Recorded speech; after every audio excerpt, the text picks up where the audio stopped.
ഡാടാ മര്യാദയ്ക്ക് പണിയെടുക്കടാ. സ്വന്തം തന്ത പോലും അറിയാതെയാ ഈ പോസ്റ്റ് ഒട്ടിക്കുന്ന ബിസിനസ് ചെയ്യാൻ തുടങ്ങിയത്.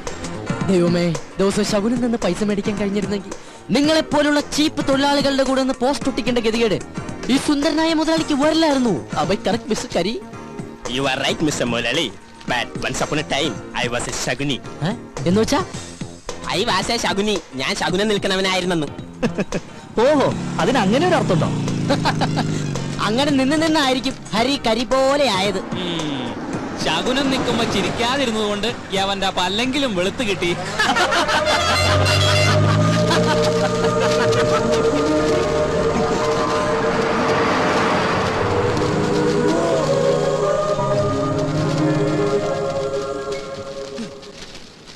ആരുടെ വണ്ടിയാണത്?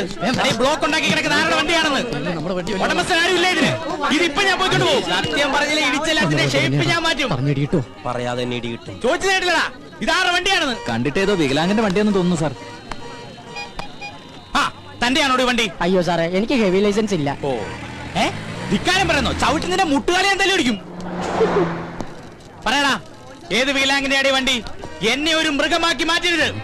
പറയാൻ ചോദിച്ചത് കേട്ടില്ല. ഏത് നമസ്കാരം, ഞാനൊരു പാവം വികലാംഗനാണ്. ഈ സമയത്താണോ രണ്ടിറങ്ങുന്നത്? രണ്ടിറങ്ങിയല്ലേ സാർ, ഈ വണ്ടി എന്റെയാണ്. ഓഹോ, നടുറോട്ടിലാണോ വണ്ടി കൊണ്ട് പാർക്ക് ചെയ്യുന്നത്? സോറി സാർ, പെട്ടെന്ന് ഇവന് മൂത്രമൊഴിക്കാൻ തോന്നിയോണ്ട് പോയതാണ്. ഇവന് മൂത്രമൊഴിക്കാൻ നീ എന്തിനാണ് കൂടെ പോയത്? സാർ, ഇവന്റെ എല്ലാ കാര്യത്തിനും എന്റെ കണ്ണുകൾ തന്നെ വേണ്ട സാർ. അതെന്താ ഇവന് കണ്ണില്ലേ? ഇവന് കണ്ണില്ല, ഇവൻ കണ്ണാൻ കഴിയാത്ത കണ്ടില്ലേ?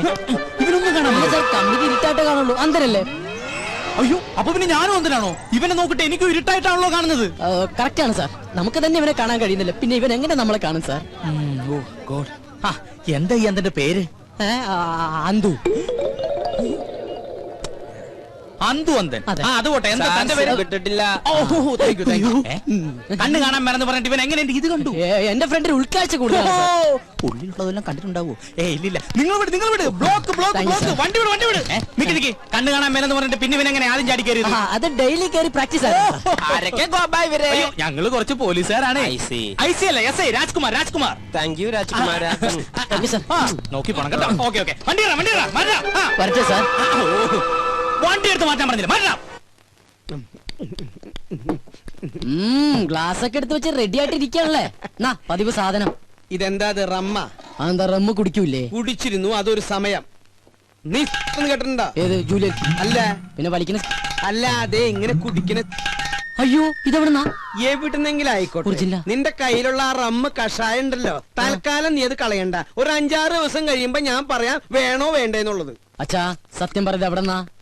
നമ്മുടെ അടുക്കളയുടെ തൊട്ട് പിന്നിൽ ഞാനൊരു തൈ വെച്ചിട്ടുണ്ടായിരുന്നു. അത് ഇന്നലെ കാച്ചു. അതിന്ന് ഒരെണ്ണം പൊട്ടിച്ചതാടാ. പോയി കുടിക്കടാ. ഇനിയിപ്പോ നാളെ ചോദിച്ചോണ്ട് വരുമല്ലോ, റമ്മ എവിടെ തൈക്കളവാ തുപ്പി നോക്കി ഞാൻ.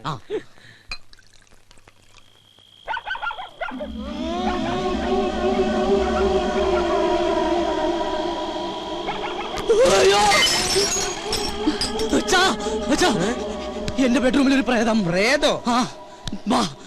ഇതാ, ഇത് ശീതൾ. ശീതൾ ഇന്ന് മുതൽ നമ്മുടെ പെയിൻ ഗസ്റ്റാ. പെയിൻ ഗസ്റ്റാ? എന്നിട്ട് എന്നോട് ചോദിച്ചോ? നിന്നോട് ചോദിച്ചിട്ടാണോ നിന്റെ അമ്മയെ ഞാൻ കല്യാണം കഴിച്ചത്? ഞാൻ ആ സമയത്ത് ഇല്ലായിരുന്നല്ലോ. ഈ പെയിൻ ഗസ്റ്റ് ഇവിടെ വരുമ്പോഴും നീ ഇവിടെ ഇല്ലായിരുന്നു. അച്ഛനും കൂടെ വന്നേ.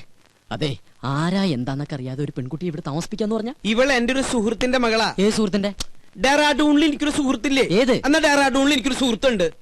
അയാൾ ഇപ്പൊ അമേരിക്കയിൽ ഫിലോഡാൽഫിയയിലാണ്. അതുകൊണ്ട് അയാൾ ഡെറാഡൂണിൽ ഇല്ല. അയാൾക്ക് കുവൈറ്റിലേക്ക് വരാനും പറ്റില്ല, ദുബായിലേക്ക് കയറ്റൂല. അതുകൊണ്ട് മകളെ ഇങ്ങോട്ട് പറഞ്ഞയച്ചു. അച്ഛൻ എന്തൊക്കെ പറയണം? വെള്ളോടിച്ച വയറ്റി കിടക്കണം. എനിക്കൊന്നും മനസ്സിലാവണില്ല. ദുബായിന്ന് കേട്ടിട്ടുണ്ടാ, കുവൈറ്റിന്ന് കേട്ടിട്ടുണ്ടാ, ഫിലോഡാൽഫിയ കേട്ടിട്ടുണ്ടാ, അമേരിക്കന്ന് കേട്ടിട്ടുണ്ടാ. ഇതാ പറഞ്ഞത് എഡ്യൂക്കേഷൻ വേണമെന്ന്. ഇവനാകെ അറിയാവുന്നത് beef fry, parotta, biryani, fried rice, chilli chicken. ഇവൻ എങ്ങനെ ജീവിക്കും? പോയി ചെന്ന് കിടന്നുറങ്ങടാ. ഞാൻ പറഞ്ഞ സ്ഥലങ്ങളുടെ പേര് ഏതെങ്കിലും ഓർമ്മയുണ്ടോ? ഏത്? ഡെറാഡൂൺ. നിനക്ക് പിടിച്ചില്ല? ഡെറാഡൂണിനാടാ. അച്ഛന്റെ ഏറ്റവും വലിയ സുഹൃത്ത് ഡെറാഡൂണിലുണ്ടെന്നുള്ള കാര്യം അറിയാതെ പോയത് മഹാ കഷ്ടായി പോയി. ഡെറാഡൂൺ. Good night Dehradun. നിന്റെ അമ്മൂട ഇത് ഏതായി ഡെറ? എന്റെ ഡെറാഡൂണിന്റെ അമ്മയ്ക്ക് വിളിക്കുമല്ലേടാ.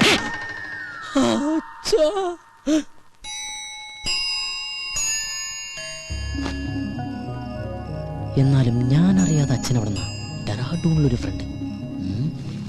അവൾ ആരായിരിക്കും? ഇനി അച്ഛന്റെ അബദ്ധത്തിൽ വലുതും ചോദിച്ചാലോ? അല്ലെങ്കിൽ വേണ്ട. എന്നാൽ അവൾ ആരാ നോക്കാം.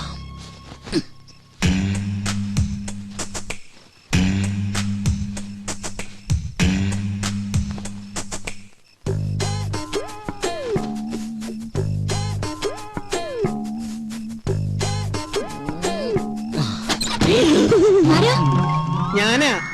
എന്താ ഒന്നുമില്ല, മോള് ഉറങ്ങിയോന്ന് നോക്കാൻ വന്നതാ. ഞാൻ കിടക്കാൻ പോവായിരുന്നു. ആ കൊതുക് തിരി കടിക്കണ്ടെങ്കിൽ കൊതുക് കത്തിച്ചു വെച്ചോളൂ കേട്ടോ. ശരി അങ്കിൾ, ഗുഡ് നൈറ്റ്. ആ ഗുഡ് നൈറ്റ്. കൊതുക് കത്തിച്ചു വെക്കാൻ നിനക്ക് എന്താ തലയ്ക്ക് പ്രാന്തായ? അത് ശരി. പെമ്പിള്ളേര് കിടക്കുന്ന റൂമിൽ വന്ന് എത്തി നോക്കണതേ അത്ര നല്ല ശീലമൊന്നുമല്ല. ഡെറാഡൂണിൽ പോലുമില്ല ഇത്ര വൃത്തിയായിട്ടവന്മാര്. ഡെറാഡൂണിനെ പറ്റി ആരെങ്കിലും എന്തെങ്കിലും പറഞ്ഞോ? തുറക്കച്ചാ.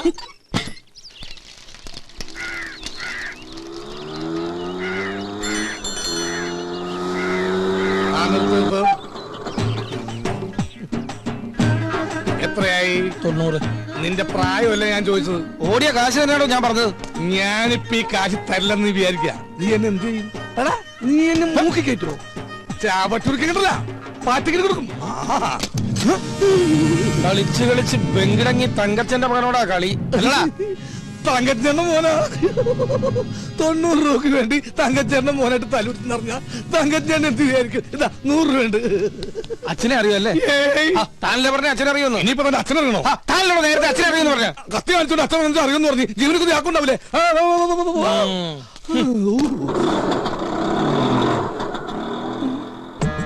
സരോജം വൈദ്യണ്ണ,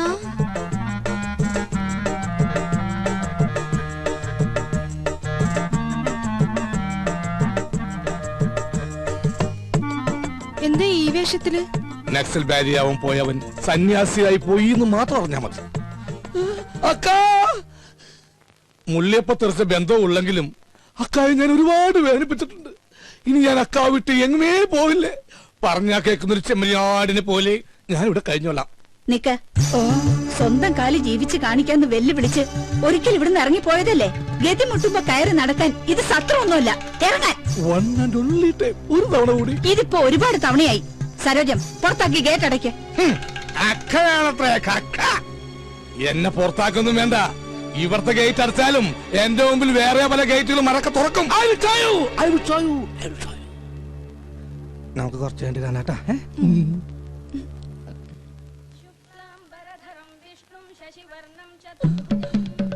അളിയ എന്നോട് ക്ഷമിക്കണോ അളിയ?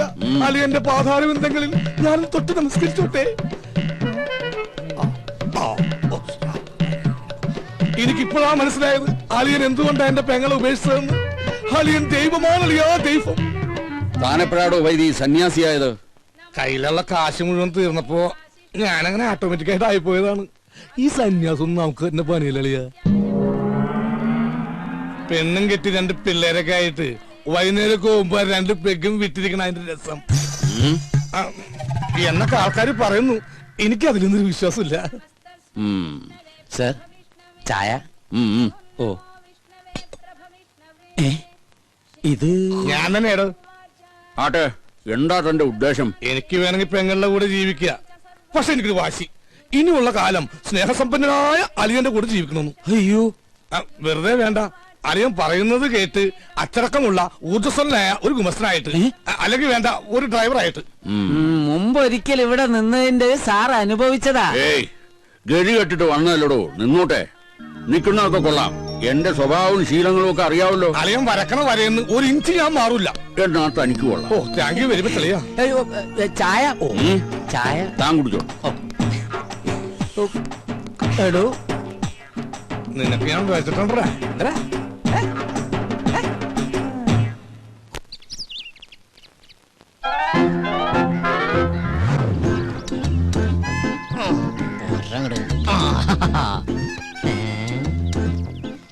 മേടിച്ചിട്ട് 1 വർഷമായുള്ളൂ, അതിനുള്ളിൽ തീർന്നു. എന്തൊരു ചൂടെവിടെയൊക്കെ. എന്താ കുസ്തി പിടിച്ച് മതില് മറിച്ചിടണ്ട. പേസ്റ്റ് ഇതെവിടെന്നാ? ഇതെന്റെ, അല്ലാതെ ഈ വീട്ടിൽ എവിടുന്ന പേസ്റ്റ്? പേസ്റ്റ് ഇല്ലഞ്ഞിട്ടൊന്നുമല്ല. ഒരു സാധനം മേടിച്ചു കഴിഞ്ഞാൽ തീരുന്നവരെ മാക്സിമം യൂട്ടിലൈസ് ചെയ്യാന്നുള്ളത് ഞങ്ങളുടെ ഒരു ശീലമാണ്. അല്ലാതെ ഇല്ലഞ്ഞിട്ടല്ല. അച്ഛാ, ആ 1200 ഗ്രാമിന്റെ പൊട്ടിക്കാത്ത പേസ്റ്റിംഗ് എടുത്തേ. പല്ല് തേക്കുന്ന ഫാമിലിയാണെന്ന് അറിയട്ടെ. കൂടുതൽ ഇടിക്കല്ലേ. എങ്ങനെ ചിരിക്കാതിരിക്കും? 1200 ഗ്രാമിന്റെ പേസ്റ്റ് ഇല്ലാന്ന് ഏത് പൊട്ടിക്കും അറിയാം. ഓഹോ, അപ്പൊ മനസ്സിലായല്ലേ. കൂടുതൽ ഡയലോഗ് അടിക്കാതെ പല്ലിയേക്ക്. അതെ, ഒന്ന് നിന്നേ മോളെ. അത്ര നിർബന്ധമാണെങ്കിൽ ആ സോപ്പും കൂടി എടുത്തുകൊണ്ട് വന്നിട്ട് എന്നെ കുളിപ്പിച്ചും കൂടി താ. ഞാൻ റെഡി. നീ റെഡിയാവും. നീ ആ സൈസ് സാധന നാണോ ഇല്ലാത്തവള്. അതാരാന്ന് ഞാൻ ഇന്നലെ കണ്ടു. എന്ത് കണ്ടു? വാതിലിന്റെ ഇടയിലൂടെ ഇങ്ങനെ. അച്ഛാ, ഇവളൊക്കെ എവിടെ നിന്ന് കുറ്റിയും പറിച്ചോണ്ട് വന്നതാ? ഈ അച്ഛനോടെ പോയി കിടക്ക. അച്ഛാ, അച്ഛാ, കാണല്ലേ സാർ. നീയാ? എന്താ രാവിലെ പത്രത്തിന്റെ ബില്ല്. ഓ, അതൊന്നും വേണ്ടാപ്പാ. തമാശ കളഞ്ഞിട്ട് കാശ് എടുക്കട്ടെ സാറേ. 450 രൂപയാ. 450 രൂപ. അതിനു വേണ്ടിട്ടാ നീ രാവിലെ വന്നേക്കണേ. നീ ഒരു കാര്യം ചെയ്യ്, പോയിട്ട് ഒരു മാസം കഴിഞ്ഞിട്ടോ. ഇനി ഒരു മാസം കഴിഞ്ഞാ ഇത് കേൾക്കാൻ തുടങ്ങിയിട്ട് കാലം കുറെ ആയിട്ടാ. എടാ, അപ്പുറത്തെ വീട്ടിലെ തോമസ് ചേട്ടനല്ലേ കോടിക്കണക്കിന് രൂപയുടെ കടക്കാരനാ, അറിയോ നിനക്ക്? എനിക്ക് അയാളുടെ കോടിക്കണക്കിന് രൂപയുടെ കണക്കൊന്നും അറിയണ്ട. എനിക്ക് എന്റെ പത്രത്തിന് 450 രൂപ അപ്പം കിട്ടണം. ഓ പിന്നെ ഞങ്ങൾ ഈ പാവങ്ങളുടെ 450 രൂപ ഇട്ടിട്ടുണ്ട് നിന്റെ മാതൃഭൂമി പത്രം നടന്നു പോവാൻ. ഒന്ന് പോടാ. നല്ല ഒന്നാമതൊരു വീട് കെട്ടിയിട്ടുള്ള ചേട്ടാ. എന്തിനായി പിച്ചത്തരം കാണിക്കണേ? വീടല്ലേ കെട്ടിട്ടുള്ളൂ, ഞാൻ കെട്ടിട്ടില്ലല്ലോ. എടാ, ഞാൻ കെട്ടിക്കഴിഞ്ഞാണെങ്കിൽ ആ സ്ത്രീധനത്തിന്റെ തുക കൊണ്ട് ആദ്യം കടമിട്ടത് നിന്റെ ഇരിക്കൂടാ. എന്നാ ആ കല്യാണം കൂടി ഞങ്ങൾ മാതൃഭൂമിക്കാര് നടത്തി തരാം. ആയിക്കോട്ടെ. അതെ, എന്റെ കല്യാണം നടത്തിയിരിക്കുക. ഈ ഒരു ജോലിക്കാരും പറഞ്ഞിട്ട് ആ ആലോചന നടന്നിട്ടുള്ളത്. ഈ കാശും കൂടി തന്നില്ലെങ്കിൽ എന്റെ ഏജൻസി കെട്ടി. എന്റെ ഏജൻസി കെട്ടിയത് എന്റെ കല്യാണം നടക്കില്ല ചേട്ടാ. വയലന്റ് ആവല്ലേ രമേശ. നീ ഒരു കാര്യം ചെയ്യ്, നീ അതവരെ പറഞ്ഞ് മനസ്സിലാക്കാം. ആരെ? പെൺവീട്ടുകാരെ? അല്ലട, പത്രക്കാരെ. ഇപ്പൊ ഞാൻ നിന്നോട് ഒരു ഒഴിവ് പറയുന്നില്ല, അതുപോലെ നീ അവരോട് ഒഴിവ് പറയും, അവര് മറ്റുള്ളവരോട് ഒഴിവ് പറയും. അങ്ങനെ ഒഴിവ് കഴിവൊക്കെ പറഞ്ഞില്ലടാ നമ്മൾ ഇന്ത്യക്കാർ ജീവിച്ചു പോണത്. അതെ, അങ്ങനെ മറ്റുള്ളവർ പറയണ ഒഴിവില്ല നമ്മൾ ഇങ്ങനെ ഒഴിഞ്ഞു മാറുന്നത്. അതെ, ഇന്ന് വൈകുന്നേരത്തോടെ കാശ് എന്തെങ്കിലും എന്റെ സ്വഭാവം മാറൂട്ടാ. നീ ഒരു ചുക്കും ചെയ്യില്ല. എന്നാ നാളെ മുതൽ പത്രം വായിക്കണമെന്ന് കാണാ. നിന്നെ അതെ, പത്രം നിന്റെ മാത്രമല്ല, കേരളത്തിൽ 5-6 പത്രങ്ങൾ വേറെ ഉണ്ട്.